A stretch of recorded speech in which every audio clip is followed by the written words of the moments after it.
Nahida is basically Dendro the character, and Dendro being one of the best elements in Genshin, she is nearly universally praised for team and pull recommendations for tier lists, and is widely considered one of the must-pull characters for Genshin Impact. But is she really as good as they say for your account? And if you do decide to get her, or you're looking to make sure you're maximizing her and you have her already, she can be one of the most confusing characters to build if you don't really know what you're doing. So I'm going to break everything down and show you how to make this little grass girl one of the strongest characters on your account. Welcome to Jello Impact, where we build and test every single character to help you decide who to wish for and build. Nahida is an off-field Dendro applicator, DPS, and buffer. She has the best Dendro application in the game just from using her skill, tagging as many enemies on the field as you can, and providing 2 units of Dendro every time a Dendro reaction affects an enemy. Her skill is the bread and butter, and the meat and the sauce of her kit. It's pretty much her entire kit, providing the all-important Dendro application, which is the catalyst for the powerful Dendro reactions that she enables. In addition, she provides very respectable damage. Her burst and passives allow her to buff the elemental mastery of the on-field character, but for a good number of teams, you don't actually need this, and her skill alone is the only part of her kit that really matters. The skill lasts an extremely long time, but you must tag the enemies individually, so she must be switched back into whenever a new wave of enemies spawn. This is often not an issue, as Dendro teams are usually pretty able to swap around freely, but can be a limitation for teams with longer field time requirements such as Cyno. Still, even with this minor drawback, her pros make her the premier Dendro choice in almost all Dendro team archetypes. Her burst has a low energy cost and a long duration, which combined with her skill's long duration and very short cooldown allows her to fit with basically any rotations needed for any team. She also has decent normal attacks, which are Dendro infused, making her a solid choice to be on field in some teams that require lots of Dendro, especially Hyper Bloom, Burgeon, or Nilou teams. She does have a couple cons, one of which being her small frame and low defense and low HP, which makes her less than ideal for driving from a comfort perspective. She also has so much Dendro application that it can sometimes be hard to use her in quicken teams where you want to swirl Electro with her animal units, although there are ways to work around this. All in all, she really is one of the very best characters in the game, and that ultimately comes down to the powerful teams she enables, so let's talk about them.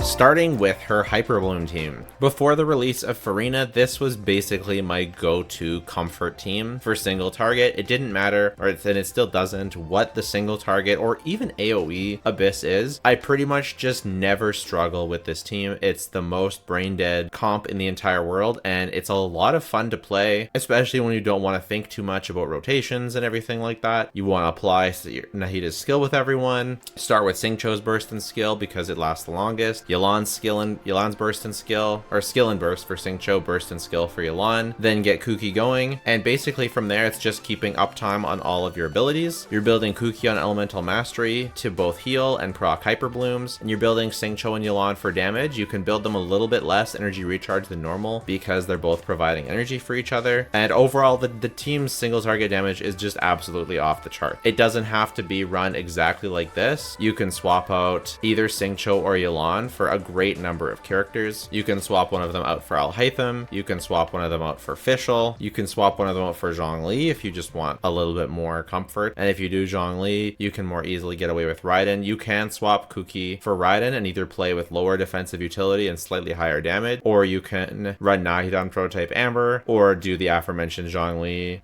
You can also add Farina to the team, who'll buff Yelan's and Nahida's damage. Kuki's healing isn't quite enough to max out Farina's stack, so you can give Nahida Prototype Amber or just take the L, either one work. The L for her stacks, I mean. You can also do Nuvolette Hyper Bloom, in which case Raiden is likely the better choice because although she doesn't give the healing, she allows you to be further away from the enemies, so allows Nuvolette to play to his strengths a little bit more, but both work totally fine. You can use Farina or use someone else like Fischl or even Kazuha, or even Baiju, or again Zhongli. You could use Dea. Hyper Bloom is just basically infinitely flexible. The 3-man core is ridiculous. So like if we go back to Yelan, you can basically just replace the last slot with anybody. So whether this one's Raiden or Kuki, and just the last slot, you know, you can use Wanderer, you can use Ganyu for what people call a Hyper Frid, you could use Kazuha for grouping or something. I'm not saying it's optimal, I'm just saying you can use it. You can use Yaimiko, and this turns it into a Quick Bloom team. So we can talk about Quick Bloom. It's really just Hyper Bloom, but you're also getting some quicken reactions. So Yaimiko, Sino.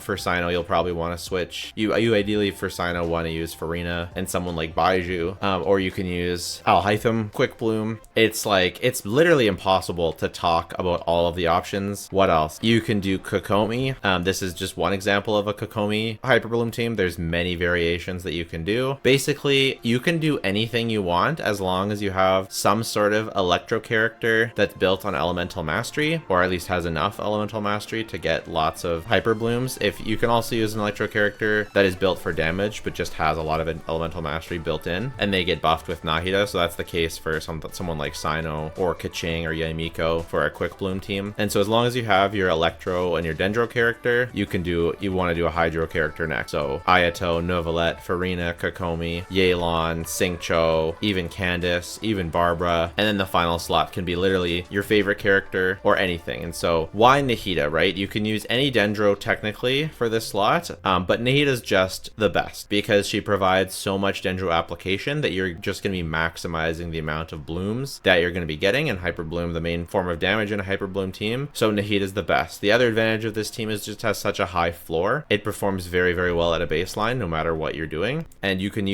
also use Nahida on field or off field on the team. So it's just so flexible. Let me know your favorite Hyper Bloom teams down below. One new Hyper Bloom team that I guess I'll give a little bit of a shout out to is a Tighnari Hyper Bloom team, which you previously couldn't do because there was no off-field hydro application until Farina that didn't require normal attack to give a lot of hydro. So that's pretty cool. But basically, you know, the only thing stopping you is your imagination to building your own Hyper Bloom team. So if you want to build a Hyper Bloom team, I do highly recommend getting Nahida for it. She's a huge upgrade to not having Hyper Bloom. You can run Hyper Bloom without her. You can do double Dendro and use 4-star Dendro or Alhaitham, or I think Baiju is probably the closest to a true Hyper Bloom replacement because him as an on-field driver for a Hyper Bloom team actually works really well. So I'd say the only time you can get away with not using Nahida as a Hyper Bloom team and not feel like a big downgrade is by using on-field Baiju, and that has the advantage of not needing to run Kuki, so you can run Raiden and she can buff your other characters. It is definitely worse, but it is arguably more comfy. His range isn't that great, but Nahida's range wasn't crazy to begin with, and with his shield and interruption resistance, it does make him, in my opinion, overall more comfy. So but even still, because I find the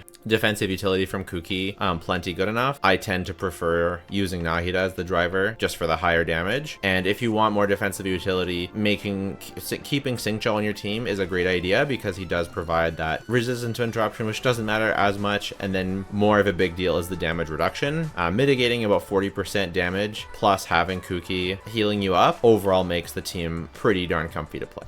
Next team is going to be Spread. This is just pure Dendro and Electro with the main goal to amplify Dendro damage. The two Spread DPSs that we have that are really worth using right now is Alhaitham and Tighnari, and Nahida is just super good, providing not only Dendro off-field Dendro energy, which both of them want, off-field damage, because that's the other pro of Nahida that I forgot to mention, is she provides a lot of energy, but she provides really good damage, especially in AoE, but single target is solid too, and she also buffs the on-field character based on elemental mastery. She's not required for this team. You can use Baiju, you can use Yao Yao, you can use someone else, but again, she generally is considered the ceiling for Spread teams. And then you'll have one defensive utility slot. Often Kuki's chosen. She can hold the Sapwood Blade and the Instructor's Artifact set to buff your on-field character, but Zhongli is also a really good choice, buffing both Electro, well, not buffing, but providing resistance shred for both Electro and Dendro reactions. Dendro damage also can hold the Instructor's Artifact set, and he can either hold Fav or the Sapwood Spear, or whatever whatever the Inazuma craftable spear is. For your electro slot, there's a bunch of options. You can use Yaimiko, Fischl, Lisa, or Beidou. Beidou being worth using, especially in multi-target scenarios, especially if there's 2 stationary targets. Beidou can be really, really powerful here. Highly more recommended with Kuki, I think, to provide some extra electro energy. I actually like Lisa in this slot a fair bit, much more than I thought I was going to. If you have high constellation Lisa, even better, but she works totally fine at C0. Just make sure you build enough energy and use her full hold skill to generate enough energy. Fischl solid for single target, and Yaimiko fits here. I think is generally considered the ceiling, but it's not really that much higher than the other option that it really matters too much. But yeah, spread, great team for Nahida. You can do spread, like spread Nahida and use like double electro kind of thing, but at this point you're not, like, this is if you want to focus on Nahida's damage, but at this point you're sort of better off running an Animo unit somewhere so that you can swirl electro, and then it makes it a quicken team. So we'll talk about that in a minute. Nilou Bloom teams is another one. Nilou doesn't need Nahida, but ever since I got Nahida, I've never not used Nahida, and every time I've tried, I've kind of hated it. So I highly recommend using Nahida on your Nilou teams if you want to pop off with Nilou. Nahida lets you do some pretty cool things. She lets you run with double Hydro, and then you can use Nahida as an on-field character. I like running Xingqiu Nilan or Farin on this team to help with single target damage, but you can also do something like Baiju and Ayato, or Baiju and Farina, and you're using Baiju as the on-fielder. You can use Nouvellette. Candace and Yao Yao is one of my favorites for AoE. They're using Yao Yao on field with her polearm infused by Candace. You can basically just mix match Dendro and Hydro characters. You want to just make sure that you always have Nahida's skill applied and have enough Hydro and Dendro so that you're having lots of reactions. The only thing you'd want to make sure you don't do is have like double Hydro and then not use Nahida on field, because then you won't, if you use like Kokomi on field, you're going to run out of Dendro application, because Hydro is going to overtake the Dendro skill, and the skill only applies Dendro when a Dendro reaction happens. So the reactions will slow down and stop. So if you want to use double Hydro in any variation, or triple Hydro, sorry, I'm thinking of double Hydro without, not including Nilou, but triple Hydro including Nilou, you want to make sure you're using Nahida on field. Next is Burgeon. Burgeon is basically Nilou. Like, it's good in all the situations that Nilou is good in. The only difference is you have to be a bit more cognizant over what reactions are happening, that you don't make like burning happen, for example. This is usually my favorite Burgeon team, but there's so many different variations. Using Baiju allows you to not have to worry so much about dying from burning, which is really nice. You can also use an on-field pyro character like Klee, one of the highest Burgeon damaging teams that we have. You can use Yanfei. Any pyro character that provides pyro in AoE can work well. Toma is just often preferred because he can do it from off-field. You can also use a cryo character here. You can put Risley in here, and then it's sort of like a Burgeon burning melt. Similar to the Hyper Bloom, it's just sort of a core that you can make. If you're going to do something like this, though, it does just make more sense to do actual Hyper Bloom, but this sort of 3-man core is also present. Similarly to Kuki, you want to build Toma on full EM. His energy requirements can be hard to meet, so you want to work hard to get all the energy he needs from substats, and then you can use the Katane Cross Spear as his weapon so that he can get Elemental Mastery and energy recharge from one weapon. Dragon's Bane does work, but then it makes you hunger and energy, and Favonius does work, but then it makes you a bit lacking on EM for your Burgeons. You can also do like a Burgeon Burning Vaporize with Novelette. It's technically one of his highest DPS teams, if not his highest. I found it pretty impractical to play, especially if you don't have his C1, because having Xiangling, being in Xiangling's range makes it just very, very hard to play, but it is technically very strong.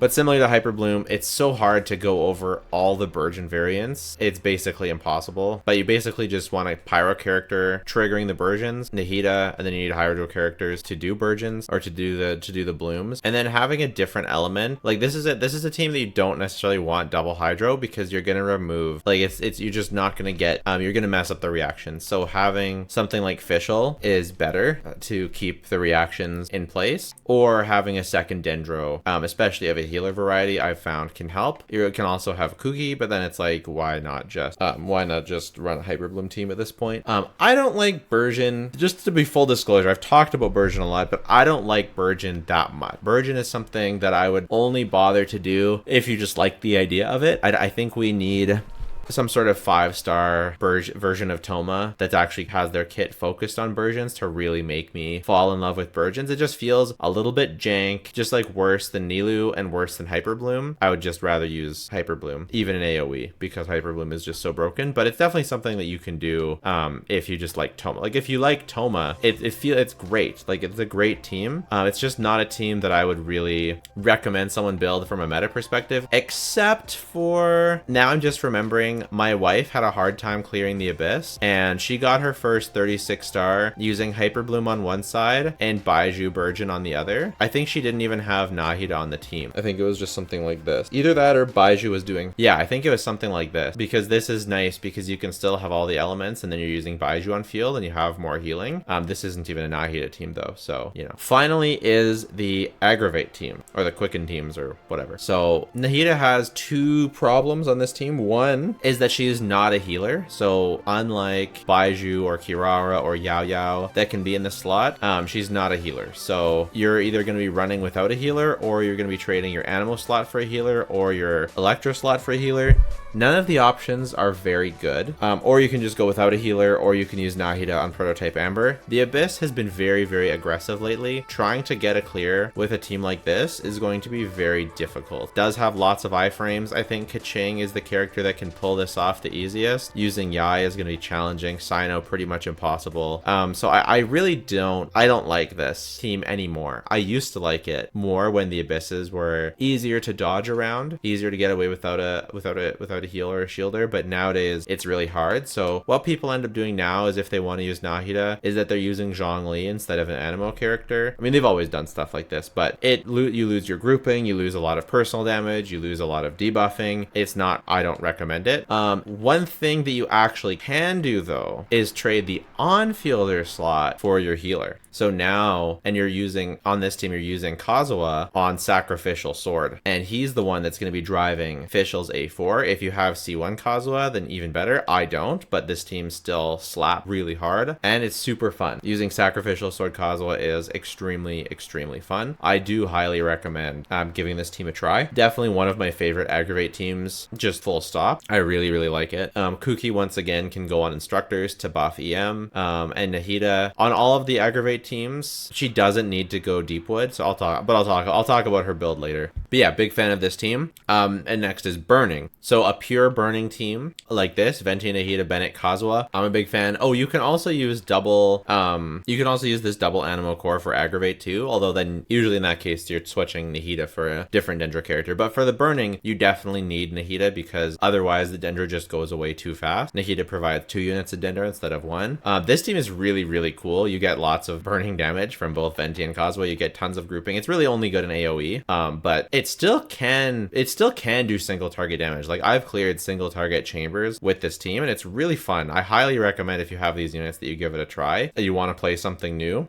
You can swap out Venti for Sucrose, but it's just way more fun this way. You really, really need Bennett here because he provides the healing that you need, as well as providing Pyro. I'm not sure. I don't think Chevreuse provides enough healing or off-field Pyro. I guess you don't need off-field Pyro. Maybe Chevreuse could work nowadays because you're not actually using Bennett's attack buff. That's kind of funny. I haven't tried it though, but you know, if you have Chevreuse built, maybe give that a try. But you definitely do need a healer of some kind on this team, because otherwise you're just going to die from burning. You take a lot of damage from burning, unlike other reactions. So and then Burning Melt. So you're using a burning team, and then you're using a cryo character to melt. So Ganyu is the usual suspect here originally, but I think my favorite Burning Melt nowadays is actually Wriothesley. It doesn't require Nahida, but Nahida is good. And then Dea, I think usually you're going to run Toma. With Ganyu, you want Dea for the infinite interruption resistance without having to normal attack. Whereas for Toma, he actually gives normal attack buffs to Wriothesley. So Toma is definitely the better choice for Wriothesley teams, whereas Dea is usually the better choice for Ganyu teams. You can get away with trying to use someone like Shenhe, but I think she steals some of your melts? Question mark? I'm kind of curious. Yeah, you're just going to run out of Pyro application this way. You need the last character to be applying a bit of Pyro here and there to keep up. Otherwise, you just run out of Pyro. That's the problem. But yeah, I like this team. I like this team a lot. So that's all the teams that I think I can cover. Let me know in the comments if you have a favorite Nahida team that I did not cover, and I'll add it to the pinned comment if there's anything that I missed. For the build guide, you don't need to get your Nahida to level 90. She does her job plenty even before that, but Dendro damage and reactions do scale pretty heavily with level, and Nahida does good damage herself, so it is generally worth it to get her to 90 eventually. Not as important as like the Electro trigger on a Hyper Bloom team, or the Burgeon trigger or a Hydro trigger on a Nilu team, but it is definitely something that I would do eventually. I kind of want to cover weapons. I'll do talents. So for talents, most important is her skill.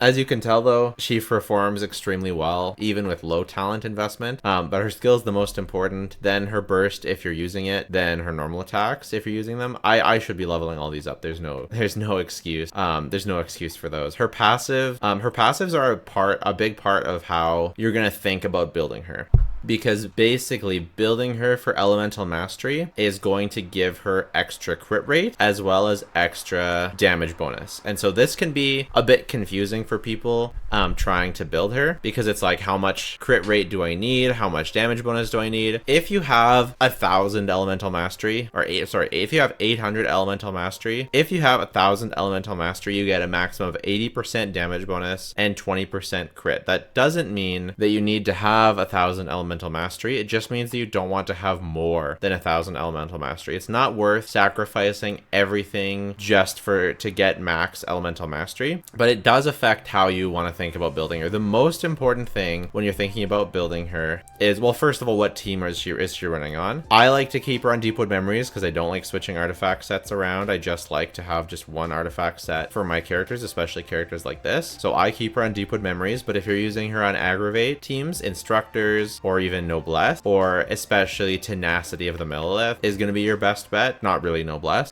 because her skill does damage so consistently. So Tenacity of the Millelith can be a choice if you're using her specifically on Aggravate teams, but most people won't be using her on Aggravate teams. So I think Deepwood is just the best choice in general. If you want to build her for DPS, you can also use her on Gilded Dreams. The Elemental Mastery is obviously very good for her, so if someone else is using Deepwood, then Gilded Dreams can be good, very good. And sure, if you're using her on a Farina team and you're building her for damage, then the Maria Shisei can be good as well. Obviously, I'm gonna have to mention that every single character guide from now on. Oh man. But yeah, Deepwood Memory is generally most recommended. For your Sans, Elemental Mastery is pretty much always what you want. She does technically scale off of attack, but Elemental Mastery is just so much better. For your Goblet, usually you'll want to go Elemental Mastery, but if you're anything like me, you may not have anywhere close to a decent Elemental Mastery Goblet, and Dendro damage, like, it's okay, I guess. But and Dendro damage can be a better choice. I think you're usually going to want to go, and especially if you're using an Elemental Mastery weapon. If you're going to be using Elemental Mastery on either, like, you'll usually want to choose at least either your Goblet or your Sans or your Circlet to be Elemental Mastery, so that you can get closer to that that cap, because it's essentially, by using Elemental Mastery, you're just getting free damage bonus and free crit rate. If she's standing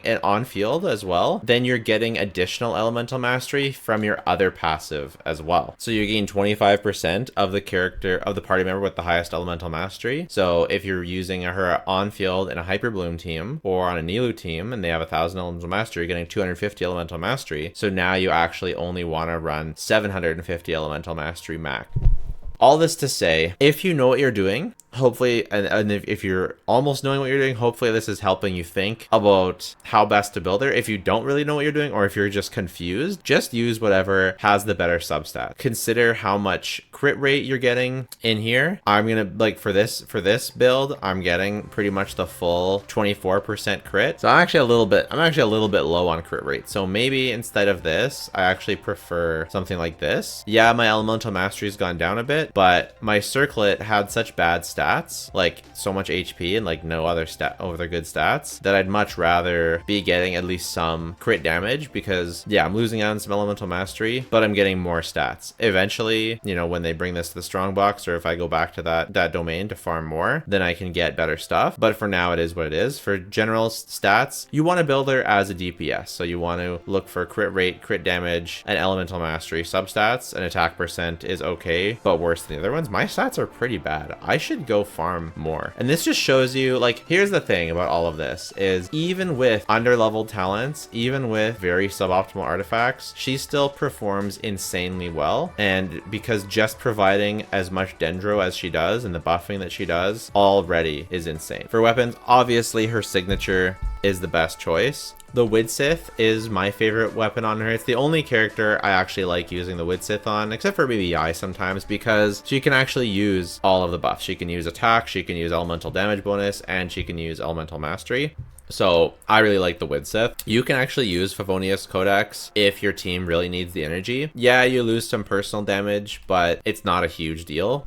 For other 5-star weapons, Kagra's Verity is also really, really good because it buffs her skill. Technically, sometimes it can be even a better choice than her signature if her personal damage is good, but her signature weapon, the buffing that it provides, does make it the usual best slot. Sacrificial Fragments, really good. Stat Stick, providing elemental mastery. The only thing is that the passive doesn't really do much for you. She already has such a low cooldown on her skill, so using extra skill, not very useful. If you're using her on a team that needs attack, the Wandering Evenstar, and if you somehow have this, I don't even know when the last time this was on a banner, this can be a good option for her, and it's a good stat stick as well. And then here's the weapons I was suggesting. I personally use the Widsith just because all the buffs are good for her and my stats benefit from the extra crit damage. But Solar Pearl, Lost Prayer of the Sacred Winds, pretty good as well. Favonius Codex, good option when your characters need more energy. Usually better to just give those characters more energy or use Fav on someone else, but especially because she can't really use the energy that well. Like, she doesn't need very high energy recharge at all, just a couple substats to have more than you need. Magic Guide is a surprisingly good 3-star option.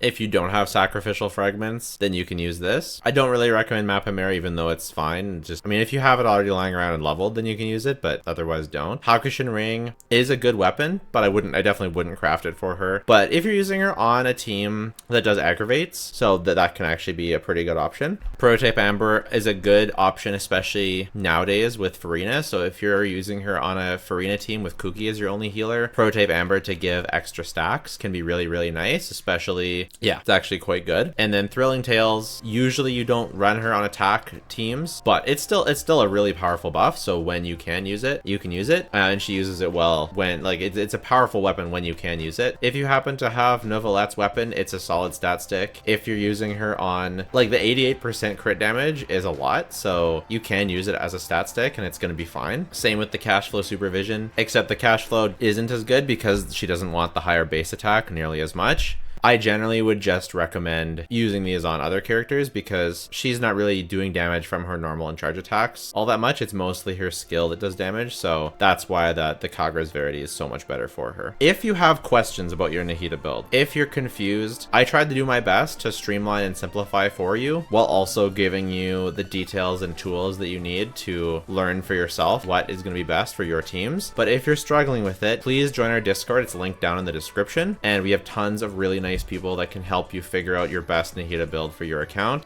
They would love to help you out. Also, if you want to know where I got this weapon ranking, it's from the Kaching Mains website, also linked in the description. For vertical investment, weapon or C1. C1 generally kind of bait. It's C2 that is really where she pops off. C2 is the usual 40-ish% damage increase that Archons often give. Really, really one of the best account value constellations you can get. I would go for constellations over weapon just because her C2 is so strong. Even if you don't have enough to get C2 right away, working towards it eventually is a really, really good option for vertical investment. It's by far not a necessary constellation. She's so broken just at C0, but yeah, if you want to get C2, it's really, really good. Burning Bloom, Hyper Bloom, and Burgeon can score crits. They crit 20% with 100% crit damage, ends up being really good. And then within 8 seconds of being affected by a Dendro reaction, quick and aggravate spread, defense is decreased by 30%. Cute. And it's for the whole team. So very, very big constellation. You really want to stop there. C3, not that great. C4, not that that great. Like 100 to 160 elemental mastery, I don't know, it's not that great as usual. C5 really quite bad, and yeah, that's yeah, C2 is just really where you want to stop. Her weapon is good though, like don't get me wrong, it's a sizable and noticeable increase for your team. So if you really want the other weapon on the weapon banner, for example, and you're going for that and you happen to get hers, that's great, but I would generally prioritize the C2 above the weapon. If you want to go for vertical investment, she's a good character to do it on. Just know yourself. Do you prefer more teams or making your current team stronger? If you like the latter, she's a good option. But if you're like me and like the former, then unless she's your very favorite character, I would just stick to getting more characters for more fun teams.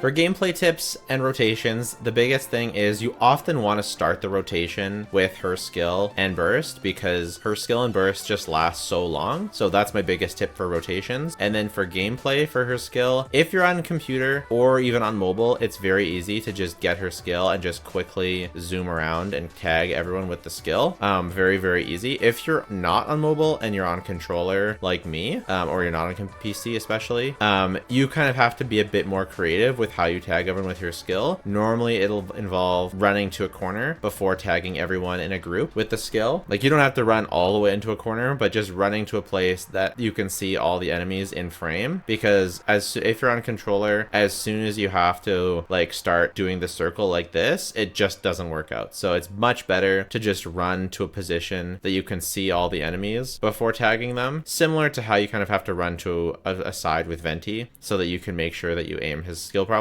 It's annoying.